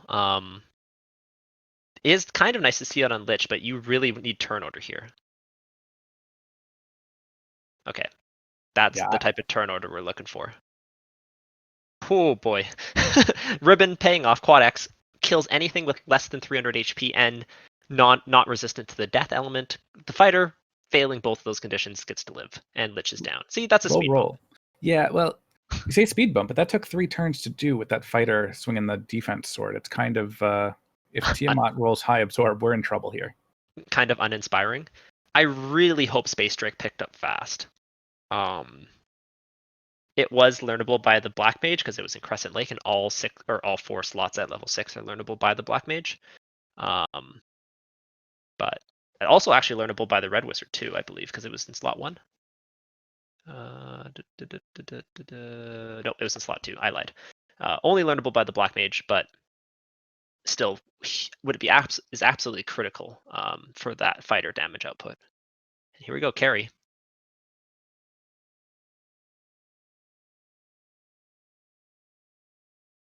The mystery of the second ribbon has been solved. It was in a free chest in C. And SpaceDrake did skip that one. Okay, he does have fast. That's huge. Using 1 charge here. So 1 charge for each of the fiends does make sense. Carry's going to punch the mages to like crazy. That was 7 hits. That will definitely one-shot the Black Mage. Might one-shot the Red Mage. Ooh, turn order not being kind here. Carry being less kind. Carry is guaranteeing she is going to punch something. Yeah, SpaceDrake needs turn order here. Ooh. Oh, he gets it. And terminated. A little bit risky not casting nuke on his mages, but trying to conserve some charges for later in Topher. Definitely a risky play, especially with carry with 14 punches available there, but it pays off for SpaceDrake. Gets through the first 2 fiends. And remember, those are the less scary ones.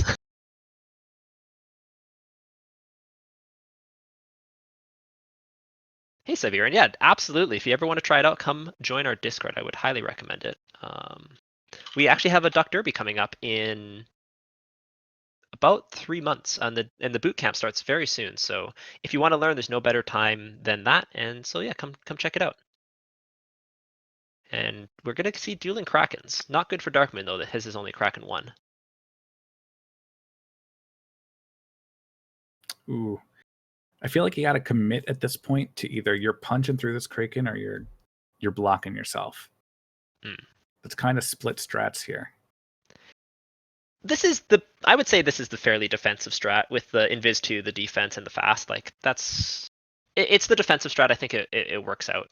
But okay, that's decent damage. 10 hits, 332, and plus 2 more tempers. Okay. Nuclear rolling low enough on the Red Mage to keep it alive. Also low enough on the Red Mage that like a Fire 2 or something won't kill it, and that's a big swing from that defense sword. Once again, any sword with enough tempers and fast will absolutely get the trick done. And the defense plus 4, no slouch.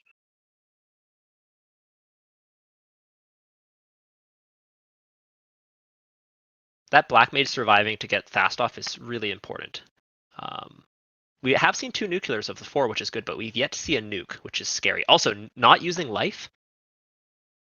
Does he have life on the red mage? I don't think so. Oh, it was in slot 1. That's unfortunate, but stop another free turn. But no fast on this knight. Be a little bit afraid here. This could be underwhelming. Oh, that was adequately whelming.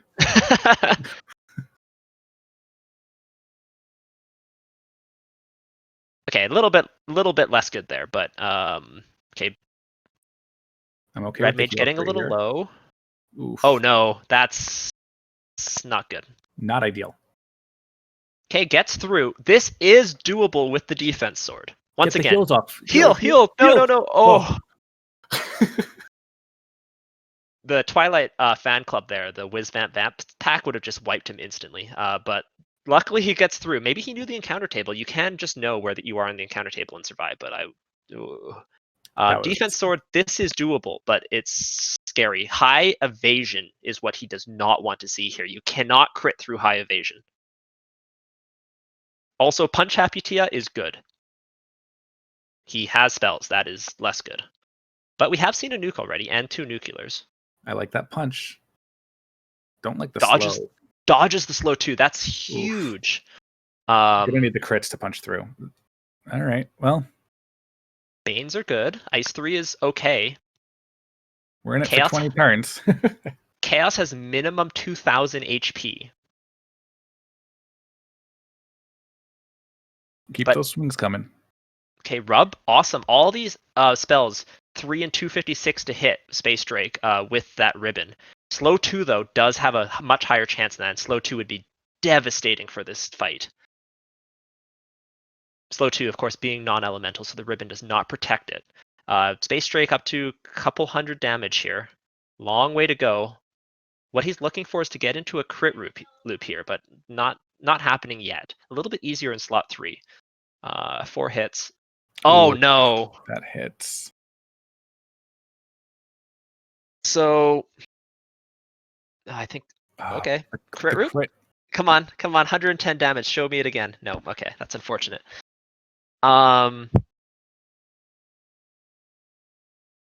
So, yeah, for whoever was saying this race is over, welcome to Final Fantasy Randomizer.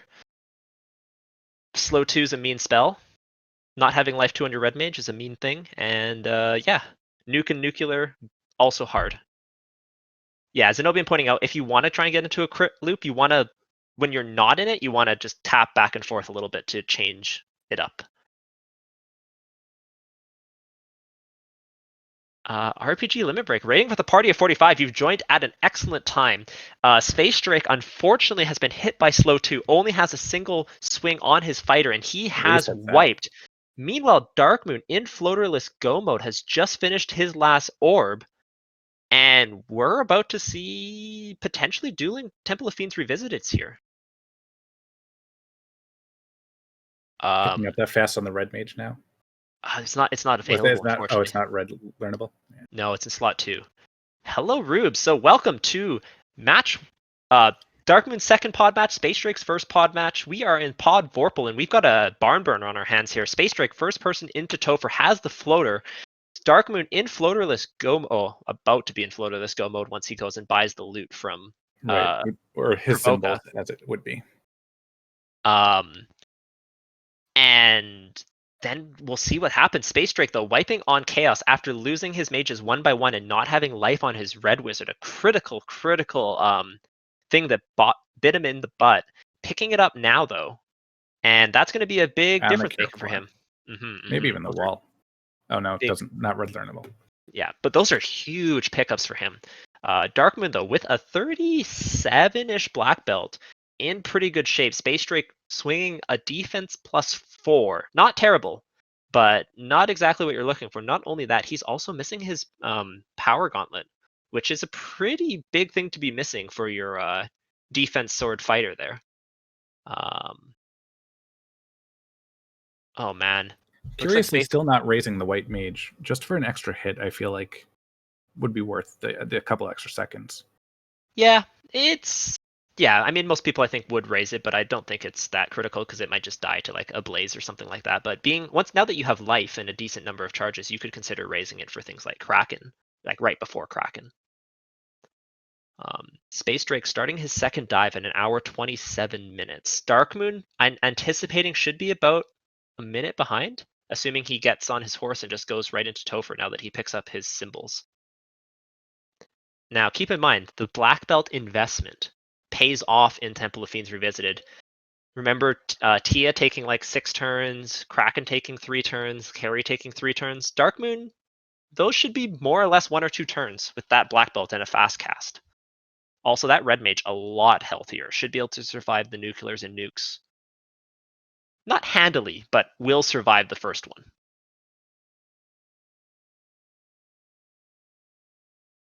I didn't see Darkmoon's magic selection, but I assume he already has the life 2 on the red. Yes, I sure hope so. I'm pretty sure he picked it up though, but if he didn't, that's not good. I also hope he picked up fast, but we will see soon. Choosing not to go in off a hard reset here, so he's going to have a slightly different encounter table than SpaceDrake. Mm-hmm. And yeah, as predicted, Darkmoon almost exactly a minute behind. This is 100% a catchable deficit by a black belt comp versus the knight comp, if he can ever get away from these bad men. Okay, fair enough. Darkmoon entering 1 minute and 20 seconds behind SpaceDrake. Absolutely, absolutely a catchable deficit based off the black belt versus the fighter comp.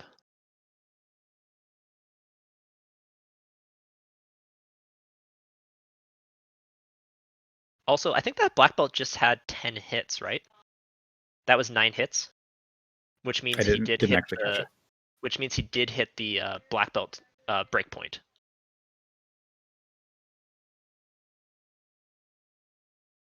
Oh. Nope, can't just talk to it. Got to play it some music. There we go. We clap those symbols like a monkey and into the second part of Temple of Fiends Revisited we go. So yeah, Asher saying SpaceDrake in a good position. Definitely agree a lot more now that he has Life 2 available. SpaceDrake essentially with all the tools you could want with a fighter comp, except defense +4, not the greatest sword, and missing the power gauntlet, which I know I've mentioned a few times, but it's pretty important for like the fighter to be able to get through solo. Good levels though. We know that has to be at Lefane, yes? I believe that's the only spot we haven't checked. Yes, Slab Turn-In, I believe. Checking our tracker's notes. He doesn't have it, so yeah, Lefane is the only one that he hasn't written down because no one's checked it. We shall respect. Yes, we are respecting Lich because Lich did scary things last time. So putting out a nuke, not going to kill him though. That Fire 3 not really going to roll high enough. I like the quad X there. Mm-hmm. So based off the first dive, we do know that Nuclear is his first skill, but he decided to use his first spell instead there. Lich did, which was Quad X. Nuclear comes out. Not a life charge. Yeah, no need to use a life charge. Darkmoon taking on Lich now. Let's see if he even sees the script. He's not gonna if he gets turn order. Nope. There's no way this thing survives. There it goes. I kind of like the use of like usually you want to use fast over temper, but he's saving the charges, which I think is a good play. Just going with tempers because basically he's like my nuke's not going to kill it, my black belt's going to kill it. Use temper instead of fast. I think we're going to see Darkmoon pull away here after carry. Yes, and actually even just based off the encounter table. Yeah. This does mean that Darkmoon's going to get more encounters on the seafloor, which is bad, but respecting carry. This is going to be a 1 punch again, I think. Yeah, this carry's dead. Oh, no! Evasive! I did not see that much evasive last time. Still should die here. Yeah, there we go.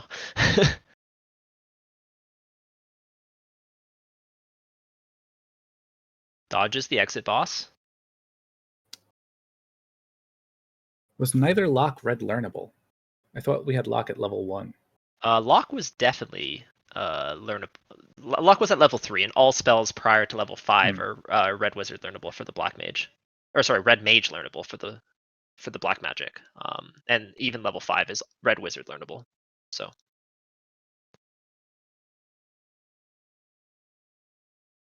DVS sacrificing himself, another member of the community who has things named after him. Looks like it's the team D&D and D&D. Danny, Dang, DVS, Dwight, and Darkmoon. But SpaceDrake on the floor, and as I mentioned, there's more encounters for Darkmoon on the seafloor. But is correctly using the free tiles there, which is really nice. SpaceDrake taking a few extra steps, but he is going to be the first person out to crack in. And going on with the fighter in the front, I think this is reasonable with the defense sword, but still could be scary turn 1. I don't think Kraken was hitting all that hard. I don't know if Kraken got a free punch at something that wasn't defensed.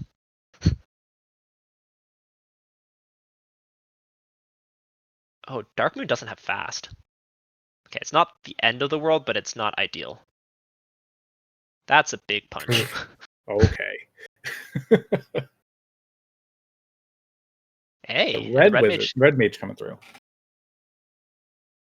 And we are neck and neck here. Ooh, he almost hit the exit boss. Darkmoon, gotta get going if you want to beat your fighter opponent with the black belt. Where's that black belt advantage? SpaceDrake, menuing for items. Oh, You don't know this, but he's right there. You gotta get going. Temper coming out. Oh, the black mage lives a punch. What is this black mage? Holy smokes. 10 hits, 10,000 damage, or 1,000 damage. That Tia is going to die right now. Tiamat dead. Goodbye. Darkmoon on to Chaos.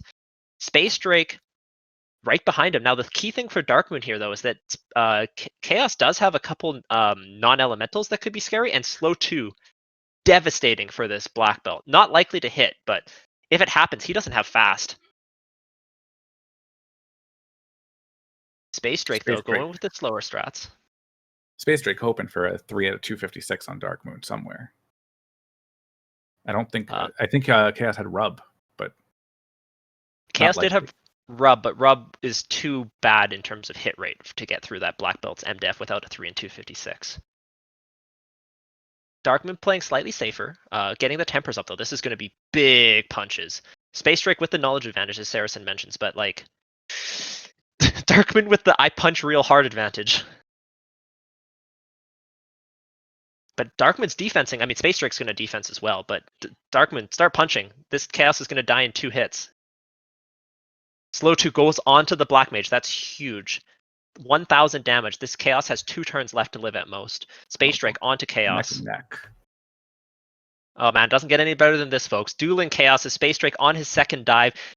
Chaos over vanilla HP, and Bane comes out. That could have taken out the black belt. Holy smokes, that's terrifying. Nukes may have done it for Darkmoon as he was so high on damage already, but little bit of a scary moment there for Darkmoon. Punch comes out, 1,800 damage, and Darkmoon wins. With an official racetime.gg time of 1 hour, 35 minutes, and 28 seconds. Oh boy, I really, really hope the person who mentioned earlier in chat that this was over is still here, because you know what, that was Final Fantasy Randomizer in a nutshell.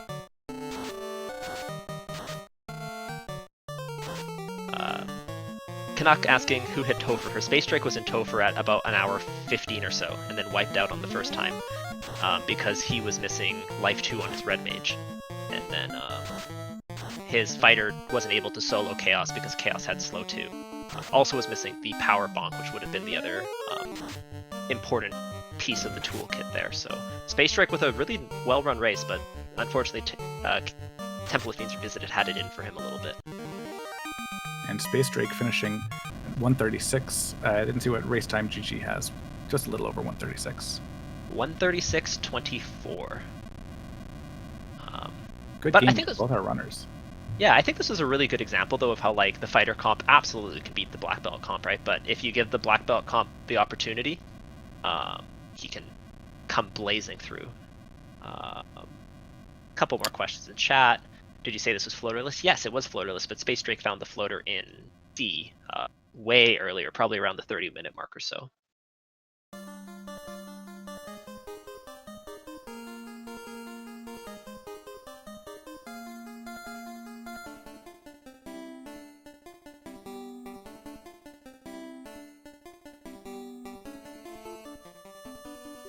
Yeah, it looks like they will be probably joining us for an interview here, just waiting for the invitations to get sent out. Wow. Whew, boy. What do you think of that shoot, Bobby? What a race for your first time on comms. That was exciting. It was fun. It was close. They did their own thing, and then we saw some convergence, divergence again. It was everything I was hoping for. Yeah, and I only talked your ear off 3/4 of the time, so you managed to get through. If I could have chosen anyone, it would have been you, chat, and I still stick with that. I appreciate that. I hope everyone had a great time hanging out with us. We will have our runners in here shortly. I saw SpaceDrake hanging out in chat. We're just waiting for some invites to get sent out, but I'll just quickly send them the cheat invites, just in case.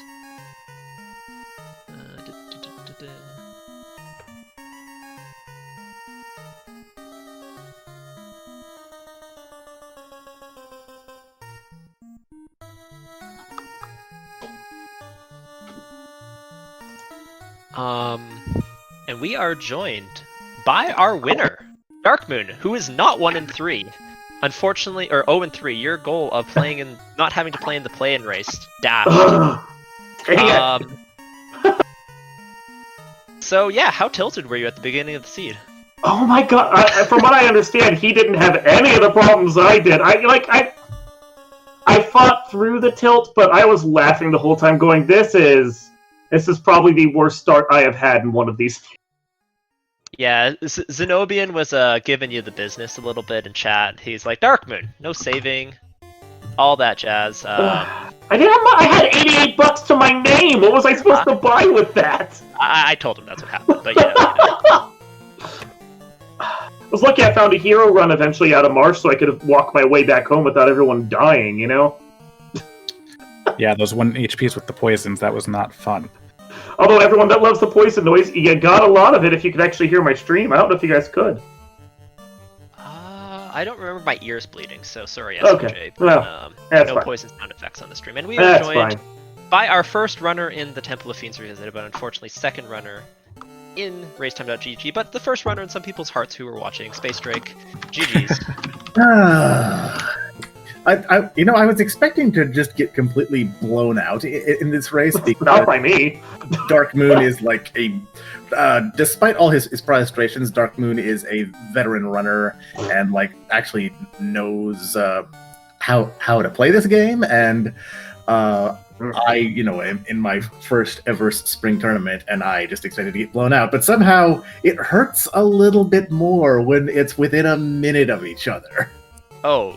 Yeah, I mean, we had one of the members of chat was saying, "Oh, you got that in the bag." Like you had honestly, I said you were a little bit like a diesel engine, which is funny because you weren't running the black belt comp, but you took a little bit of time, got your grind on, took a little bit of time to get going, but once you got going, your mid game was really, really, really nice. You got through all your incentives, you got in the air, you cleared out your dungeons, you got your kind of end game gear ready. I think just one critical step was missed on your Topher preparations, and otherwise you could have had that, eh? And that was not checking the level 5 magic. As soon as I saw Cure 4 and Life 2 in there, I was... it's a good thing my mic wasn't on for the restream, because it would have been loud. Yeah. I think... Oh, go ahead. I'm sorry. I'm just a little curious about something that you did early, SpaceDrake, with the that ogre and the Gur ogre grind. So I wasn't quite sure about that, but as soon as I saw the fact that there was Heal 3 and Nuke, and I think it was in Invis 2 in the level 3 and 4 slots, I knew, all right, I may or may not get a whole lot of money out of Marsh. I probably don't want to come back to the LDC towns too much, and I do need a few levels to get going if I want to swing by the ice cave and whatnot, because the routing on here is such that you can always go to the ice cave immediately, but if you try to go there a little too early, you're always going to get blown out because ice cave monsters, and even if they all just roll punchy, a lot of those things still hit pretty hard. So I was like, oh, okay, I can get my initial levels, I can get my spells, I can I can get myself going enough to do pretty much all of the LDC dungeons, and then I can, just start nuking my way through the rest of it. And then when I got like that Naga and water pack, I was like, I'm either going to die right here, or I'm about to get like 3 or 4 levels. And I even thought about like, do I want to risk like grinding here a little bit? And in retrospect, it might have been a bit wiser too, because that would have given my casters a little bit more oomph for Topher. But yeah, like it was unorthodox, and I was wondering if it might cost me the race somehow. And I don't think that did. Me screwing up in Topher is what cost me the race. But it was a little unorthodox. But I was like, if this works, it's going to let me steamroll the middle of the game, and it will let me decisively just dan off my white mage. Yeah, for sure. I think it turned out pretty well. I guess the only thing we were also considering is just like if you wanted to take that near like Crescent Lake instead of near Elfland, just to get a little bit more EXP per fight. But I think it was also faster. Good. Yes, yeah, exactly. So yeah, I think the early game, as I said, you just took that grind. It took you a few minutes, but after that, everything was really smooth sailing, even to the point of like killing Warmech solo with your fighter with that defense sword, and then getting those levels on was excellent.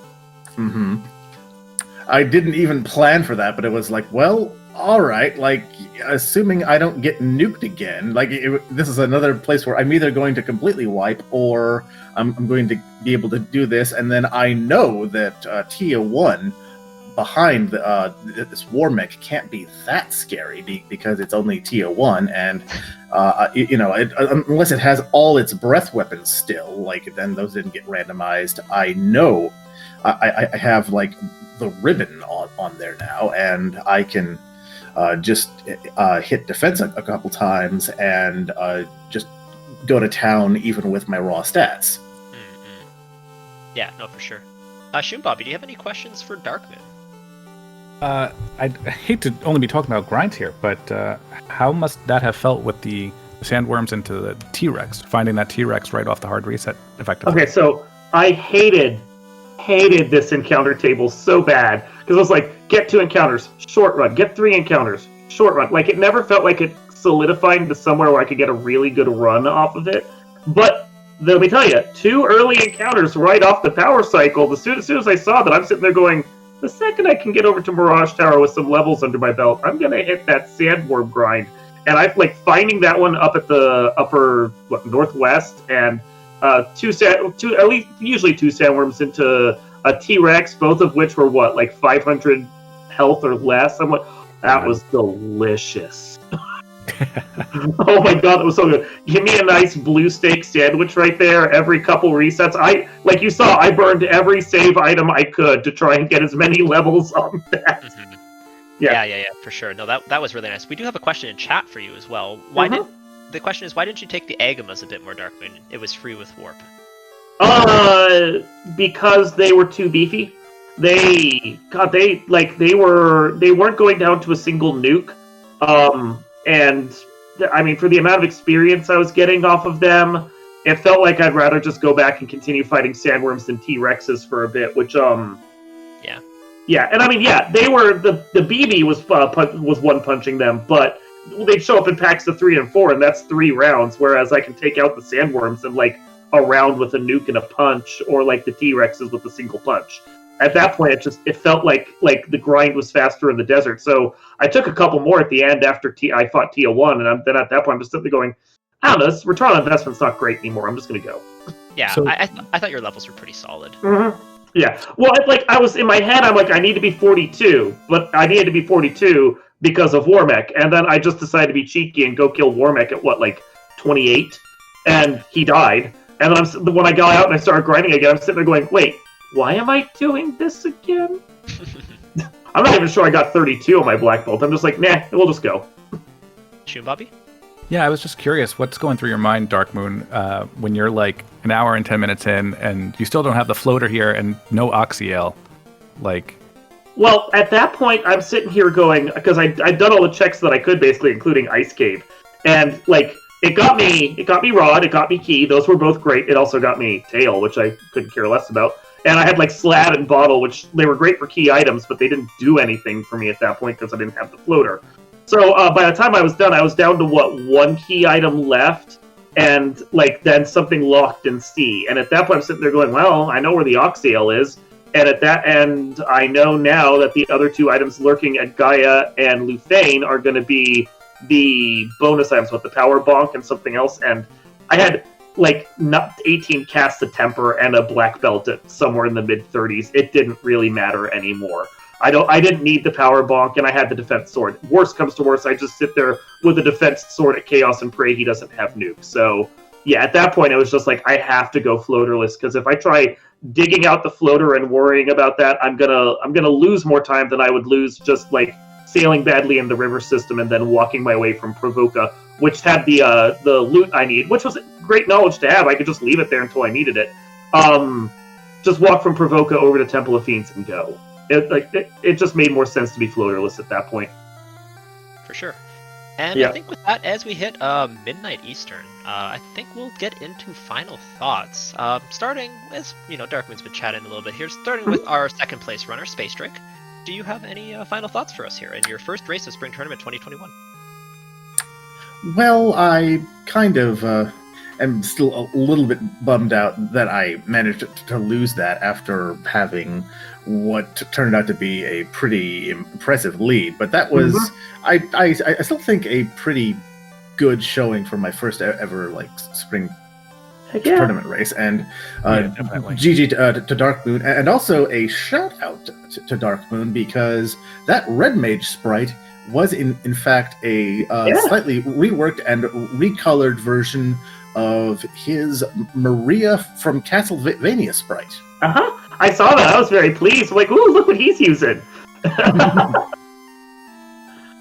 Yeah, no, that was a great race. I feel bad for SpaceDrake right there. I mean, the Final Fantasy randomizer slot machine is gonna do what it does, and that's why you don't finish out. You don't quit until the other person finishes, because you never know what might just happen, and that was the case right there. I mean, we've already seen in this tournament and the previous tournament where just if you don't get something or something else doesn't happen, then you're just done, and the other person's able to sail past you. I mean, if I'd had the money to buy a couple extra tents, I mean, honestly, if I just got a Matoya and realized she's sitting on an entire retirement fund up there, my whole early game would have been different, because I would have had save items. So the 15 minutes I lost, I probably would have made back. The 10 minutes that SpaceDrake lost by not having life too, he would have made back by having it. That's the game, That's just how it is. So, I mean, GG's to you, and I think you're going to do really well in this tournament. I mean, if you keep playing people like me, you're definitely going to do well, because you won't be unlucky every time, let me tell you. No, GG's, man. That was a good race. And my name's Jad. I've been here in the booth. I don't have too many final thoughts, so I will pass it over to First Time Comms, who did a fantastic job today. I guess I did want to just quickly thank SpeedGaming for having us, and Reese for tracking tonight. And I'll pass it over to Shoombobby to close out the show here. Yeah, thank you everyone for having us, and thank you to our runners. That was a great match for me to have to watch and comment on, because both of you did such wonderful and such different things throughout the match, and certainly a learning experience for everyone, and certainly myself. And that's kind of how I hope people are taking this, as learning experiences and having fun along the way. And thank you to Jat for helping me out on comms. I hope I get to do this again sometime, and even better. And thank you to everyone that was watching and allowing us to host. Thanks, guys. Yep, have a good night.